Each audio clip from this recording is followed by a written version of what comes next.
오늘 본문 말씀은 자기 아들을 위하여 혼인잔치를 베푼 어떤 임금에 대한 이야기입니다.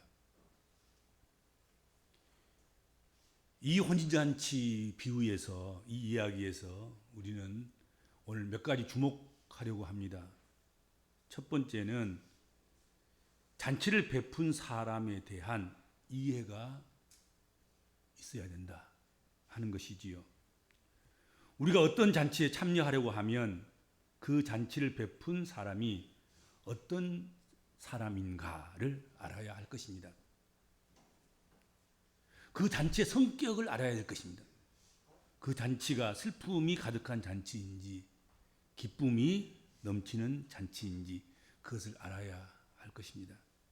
상갓집에 가서 뜬금없이 축하합니다. 그러면 안 되지 않아요. 돌집에 가서 삼가 명복을 빕니다. 삼가 조의를 표합니다. 아이를 죽으라는 거예요. 살리라는 거예요, 지금. 그렇게 하면 안 되지요. 적어도. 잔치는 언제나 분위기가 중요한 것이지요. 그러므로 잔치집에 가서 분위기 파악을 못하는 사람이 가장 어리석은 사람이고 미련스러운 사람이고 대인관계를 잘 못하는 사람인 거죠. 그렇죠? 어떤 사람은 자기 기분 내느라고 주인의 마음은 전혀 생각지도 않는 그런 사람들이 있습니다. 그래서 하나님의 말씀에 보면 기뻐하는 자와 함께 기뻐하고 슬퍼하는 자와 함께 슬퍼하라. 그렇게 권고하셨습니다. 사실 어느 잔치집에 가서나 그 분위기를 알아서 그 잔치가 어떤 잔치인가를 알아서 분위기를 잘 맞추어주는 것, 그것이 어떻게 보면 동참하는 것이고 아름다운 봉사이고 아름다운 헌신이 되는 것입니다. 그렇죠? 예배도 그렇습니다. 예배를 위해서 여러분들이 봉사를 해야 합니다. 그러려면 그 예배의 성격과 분위기를 잘 맞추어서 예배를 드려야 할 것입니다. 그런데 엉뚱한 행동을 하는 사람들이 가끔 종종 있단 말이죠. 그렇죠? 그러면 결국은 전체적인 예배가 이렇게 망가지게 돼요. 예배가 딱 멈춰버린다든지, 예배가 집중되어다가 진행되다가 예배가 흐트러져 본다든지, 그러면 예배가 잘 드려지도록 봉사하는 것이 아니라 예배를 방해하는 꼴이 되는 거란 말이죠. 그렇지 않습니까? 잔치집에 초대를 받아서 갔으면 오버를 해서는 안 됩니다. 항상 손님으로 초대되어 간 사람은 손님으로서의 자세를 잘 지켜가야 할 것이다 하는 것이죠. 어떤 사람은 잔치에 초대되어 가서는 주인과 대판 싸우고 오는 그런 사람들이 있어요. 그 얼마나 신뢰되겠습니까? 잔치에 초대되어 가지고 잔치를 도와주지는 못할 망정 잔치집 주인과 함께 멱살 잡고 싸우다가 오면 안강만 못하지 않아요. 그렇죠?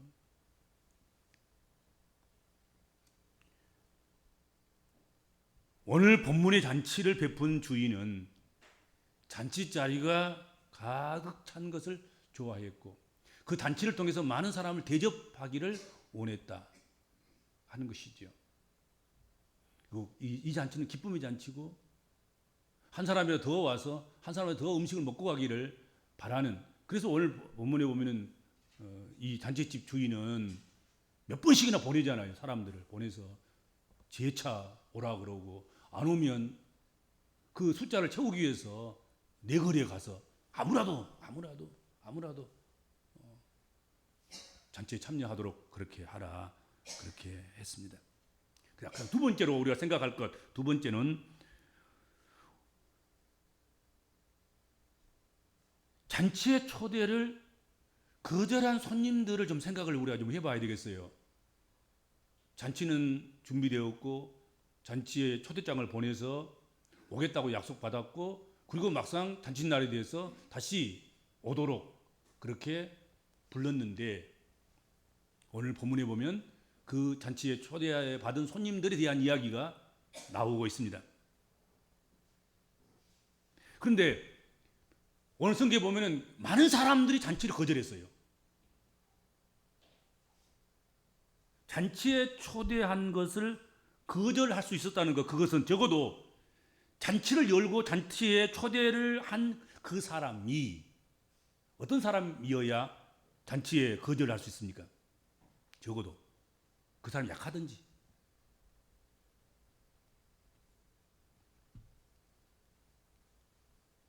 초대한 사람이 매우 자비롭거나 궁일이 많거나 사랑이 많거나 인자한 사람이든지, 그런 담보도 없이 잔치집 안 갔다가 큰일 나더라고요. 잔치 초대장을 받고 가겠다고 사인을 보내고, 그리고 막상 잔칫날에 이 핑계 대고 저 핑계 대고 안 갔으니까, 그렇게 안 가도 괜찮을 만한 뭐 배짱이 있으니까 안 간 거지. 여러분 그렇지 않겠습니까? 지금도 뭐 서로 얽히고 섞인 사람들은 만사 제쳐놓고 잔치집에 가게 돼 있어요, 그렇죠? 그러니까 잔치집에 오늘 성경에 보면 많은 사람이 안 갔단 말은 그만큼 오늘 성경에 보면 보통 사람이 아니잖아요. 임금이, 어느 나라의 임금이 자기 아들의 혼인잔치를 열어놓고 혼인잔치집에 초대한 거예요. 그런데 임금이 초대해도 안 간 거란 말이죠. 이 핑계도 안 가고 저 핑계도 안 가고 주인을 때리기까지, 주인의 종들을 때리기까지 했어요. 오늘 성경에 보면은 임금의 신하들을 때리기까지 한 거예요. 그러니까 아마도 임금이 힘이 없던 임금이었던지, 그 임금이 아니면 힘은 있어도 너무 자비로워서 백성들 한 사람 한 사람 자기보다 더 낫게 여겨서 그렇게 섬기려고 하는 그런 임금이었기 때문에 에이, 안 가도 괜찮겠지, 거절해도 아무 탈 없을 거야, 그래서 안 갈 수도 있겠다 하는 것이죠. 만약 그렇지 않고 잔치를 열고 초대한 사람이 대단히 강한 사람이고 성격이 괴팍해서 보복이라고 한다면 감히 잔치를 거절할 사람이 누가 있겠냐? 너 안 오면 알았어. 너는 안 오면 너는 이제 끝난 거야. 이렇게 협박을 한다 그러면 안 갈 사람이 어디 있겠습니까? 만약의 경우 옛날 뭐 어떤 고을의 추장 같은 그런 절대적인 힘을 가진 사람이 마을에 와서 주일마다 교회 안 나오면 다 죽인다, 다 잡아먹는다. 만약 한 주일날 빠지면 아주 세금을 하여튼 1년치를 거둘 테니까 그렇게 알아라. 그랬다고 하면 감히 누가 그 주일에 교회에 오는 것을 거절하고 나 못 가겠어, 나는 일이 바빠요, 저 일이 바빠요, 그럴 수 있겠냔 말이야. 추장이 지금 죽이겠다는데 칼을 들고 그냥 다음 주에 교회 안 오면 알았지, 너 목이 없어 뭐 그런다든지 1년치 세금 물린다든지 그러면 어떻게 거절할 수 있겠습니까? 거절할 수가 없는 거지 아니겠습니까? 아마도 오늘 예수님께서 들려주시는 어떤 임금의 아들의 혼인잔치 비유에서 그 초청을 거절한 사람들은 큰 잔치를 열고 있는 이 주인이 아주 여린 마음을 가진, 아주 자비와 사랑이 많은 그런 사람임을 알았기 때문에, 아니면 임금이기는 하지만 별 허수아비 같은 임금이어서 전혀 힘이 없는 그런 임금이었기 때문에 거절했던 것이 아닌가 하는 거지요.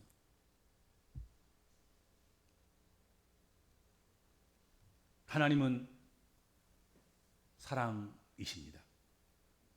사랑은 거절할 수가 있습니다. 하나님의 은혜는 자비롭고 긍휼이 많기 때문에 은혜를 거절할 수도 있습니다. 그래서 그 초청을 인간들이 함부로 거절하는 것입니다. 만약 하나님이 옛날 군사 독재 시절에 군사의 수령이라고 생각한다고 하면 누가 그 잔치를 거절할 수 있겠습니까? 다 쫓아갔잖아요. 다 생업 포기하고라도 가는 거야. 오라고 하면 뭐 어떻게 안 가겠습니까?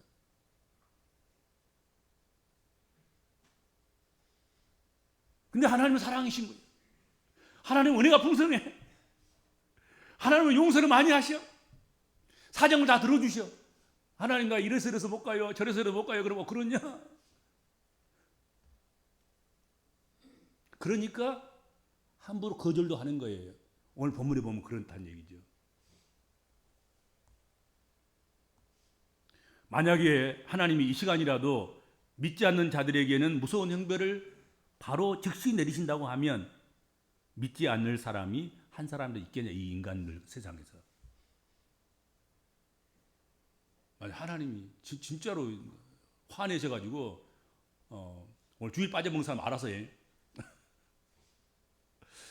1년치 소득도 없어질 거야. 뭐 그런다든지, 아니면 살아있으나 살아있다고 할 수 없을 만큼 내가 너에게 갚을 테니까, 안 갚으면 할 테니까 알아서 해.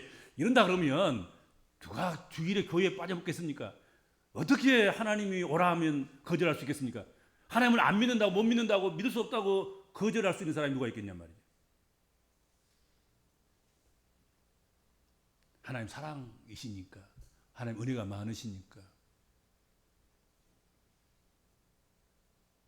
하나님은 자기가 손해 보시면서까지도 한 영혼 한 영혼의 자유를 유지하시고 허락하시고 자유를 주시고 그렇게 하시는 하나님이시니까 거절도 해보기도 하고 핑계도 대보기도 하기도 하고 시험도 해보기도 하고 때려주려면 때려주기고 잡수시려면 잡수시고 그러면서 큰 소리로 쳐보기도 하고. 안 그럴 줄 아니까, 하나님이 안 그러실 줄 아니까 그런 거지. 그렇잖아요.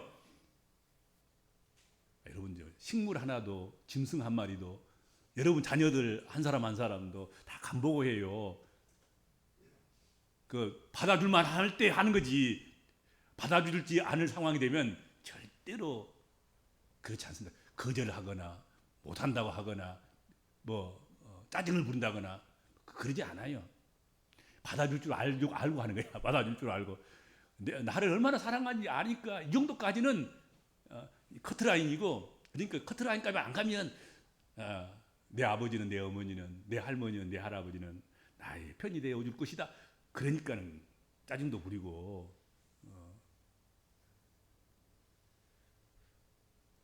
또 한 번 더 극한 상황까지 한번 가보기도 하고, 어디까지 용서한가 보자, 뭐 그러기도 하고 그런 것이지요. 그렇죠? 사랑을 믿으니까 그런 거지요. 그 다음에 세 번째로 생각할 것은 대신 초대받은 사람들을 오늘 생각을 해봐야 되겠다는 것입니다. 첫 번째, 두 번째 초대받은 사람들이 거절하고 빈자리가 있었어요. 음식을 준비한 그 음식이 남아 있어서 사거리에 나가서 이런 사람 저런 사람, 악한 사람 선한 사람 모두 구분 없이 아무라도 빈부귀천을 따지지 말고 다 만나는 사람마다 다 초대해서 데리고 오너라. 그렇게 초대받은 사람들이 있었습니다. 그렇죠? 처음 초대받은 사람들과는 달리 이들은 초대받을 만한 조건이라고는 아무것도 없는 사람들입니다. 뭐 연고가 있어서 뭐 초대받는다든지 무슨 그런 게 없는 거예요. 그냥 가서 그냥 그 시간에 초대장을 가지고 나간 그 임금의 신하를 만난 것, 그 우연이든지 어쩌든지 간에 그것 때문에 걸려서 지금 다 들어온 거예요. 임금 잔치에. 아무 조건도 없이. 그저 잔치에 참여하면 되고, 잔치에 참여해서 그 분위기에 따라서 즐거워하면 되고, 음식 먹고 가주면 되는 거란 말이죠. 그렇죠? 초대받은 것만 가지고도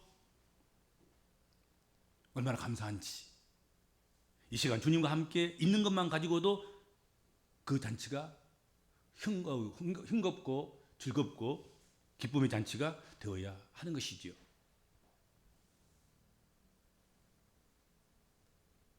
오늘 본문에 나오는 나중 초대받은 사람들은 그런 마음으로 잔치에 참여한 사람들일 것입니다. 선민이라고 자처했던 유대인들은 하나님께서 예수 그리스도를 통해서 열어주신 그 구원의 혼인잔치, 구원의 천국잔치에 참여하기를 거절했습니다. 예수 그리스도를 십자가에 못 박기까지 했습니다. 죽이기까지 한 것이지요. 그래서 하나님은 오늘 유대인들이 아닌 이방인들에게 예수 그리스도를 구주로 영접하고 그 잔치에 참여하는 귀한 기회를 열어주신 것 아니겠습니까? 그렇죠? 그래서 우리는 어떻게 보면 아무나예요. 우리는 유대인들에 비하면 우리는 아무나라니까. 그렇죠? 선민 유대인들에 비하면 우리는 아무나야. 그냥 동네 사거리에서 만나서 우리는 그냥 온 사람들인 거예요, 지금. 그런데 오늘 이야기 속에서 아무나 온 중에서 조금 난해한 문제가 발생하고 있습니다. 오늘 성경에 보면. 그렇죠? 잔치에 갑작스럽게 초대받은 그래서 참여한 사람 중에 어떤 한 사람이 있었다는 거지요. 근데 그 사람이 애복을 안 입었다는 거야. 그렇죠? 그래서 임금이 왜 너는 애복을 입지 않고 이 자리에 앉아 있느냐 하고 물었다는 것이죠. 그랬더니 합당한 이유를 대지 못해요. 오늘 성경에 보면 대답이 없어요. 합당한 이유를 대지 아니한 것입니다. 그러나 주인이 임금이 그를 내쫓았다는 거지요. 화를 내면서 묶어서 밖에 내쫓아서 슬피 울며 이를 갈도록 해라. 이렇게까지 지금 성경에 기록되어 있단 말이죠. 아니 오라 할 때는 언제 오라고 그러셨고 내가 오고 싶어서 왔냐고. 끌고 왔으니까 왔고 오라는 게 왔고 아무나도 오라는 게 왔고 왔다는데 왜 옷을 입었냐 안 입었냐 그거 가지고 따지면서 이렇게 나에게 모욕을 주냐. 그럴 수도 있겠다 하는 것이죠. 그래서 여기서 해석이 필요한 거란 말이죠. 이 내용을 잘 파악하려면 고대 금동의 문화를 알아야 되는 거지요. 성경의 시대에 발을 디뎌봐야 하는 거예요. 성경적 고고학, 성경의 지리학, 성경의 인문학. 이 성경이 예수께서 이 이야기를 할 때에 그 시대의 성서의 문화, 성서의 땅에 가서 서서 이 말씀을 묵상해야 되는 것입니다. 그럼 이해가 빨라요.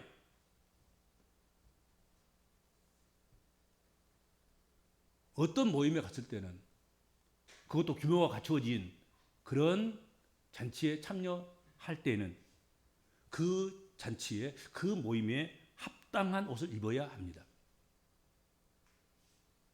그 자리에 합당한 옷이 있었다는 것이죠.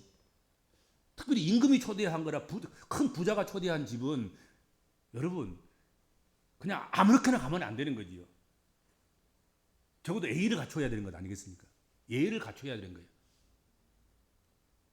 합당한 모임에 합당한 그 자리에 합당한 옷을 입어야 되는 거예요. 뭐 신안 어디 가면 무슨 보라색을 갖고 와야 된다면서도 보라색 섬 그가 보라색을 뭘 갖고 가면 그냥 들어가게 한다는 얘기를 들었는데 그래 예의는 갖춰야지. 적어도 보라색 섬에 가면 보라색 뭐 하나는 갖고 갈 줄 알아야지. 그래도 인간다운 것이고 인격적인 그런 사람다운 것 아니겠습니까? 그렇죠? 그 자세예요, 자세. 적어도 자세인 거죠.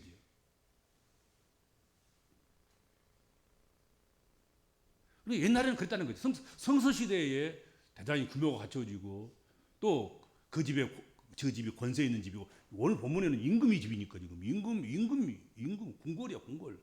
궁궐에서 지금 아들의 혼인 잔치가 있었단 말이죠. 그렇지 않겠습니까? 적어도 그런 게 궁궐에 들어가려면 궁궐에 들어가서 그 회합 잔치에 참여할 수 있는 그런 모습으로 가야 되는 것 아니겠습니까? 그렇죠. 그래서 가난한 사람이 지금 노숙자인지 지금 사거리에 길거리에 지금 아무 준비도 없이 나왔다가 지금 갑자기 지금 초대받았는데 어떻게 옷을 입으란 말이냐. 이해가 되지 않아요? 그런데 부잣집이나 오늘 본문에 나오는 것과 같이 임금과 같은 이는 충분하게 의복까지 준비해 두고 손님을 초대한다 하는 것이지요. 그러니까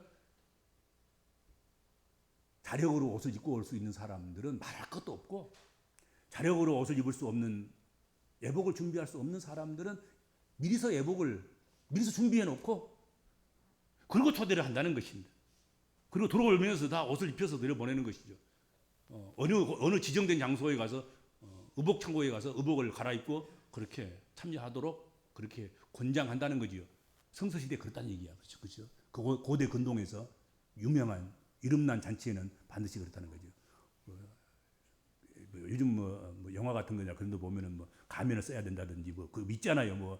어떤 표를 갖고 와야 된다든지 티켓을 갖고 와야 된다든지 반쪽에 쪼개가지고 붙여봐야 된다든지 그걸 갖고 가야 되는 것 아니겠습니까? 그렇죠? 아무것도 안 갖고 오면 안 되는 거죠. 근데 어떻게 했든지 아무튼 오늘 이 한 사람은 그 잔치에 통관을 했던 거예요. 근데 의복을 입지 않았던 것이죠.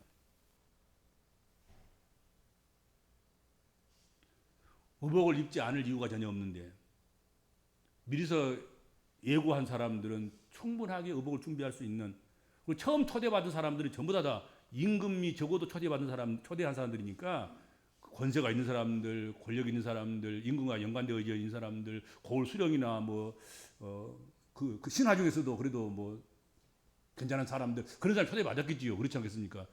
그러니까 충분히 그 의복 정도는 갖출 수 있었을 테고, 나중 초대받은 사람들, 그들은 이미 임금이 의복을 준비했다고 생각한다고 하면 의복을 안 입을 이유가 없잖아요. 그런데 의복을 입지 않았다는 것이죠. 예복을 입지 않았다. 예복을 입지 않을 이유가 없는데 예복을 입지 않은 사람이 있었다. 그것은 무엇을 의미하는 것입니까? 의도된 행동이라는 것이죠. 의도된 행동. 임금을 향한 무언의 메시지, 저항. 나는 너를 임금으로 인정할 수 없어. 당신 입으라는 의복 내가 입은가 봐. 절대 안 입어. 그런 것이 있지 않았나 하는 것이죠. 그렇죠? 의도적인 것이 없었으면 그럴 이유가 전혀 없잖아요.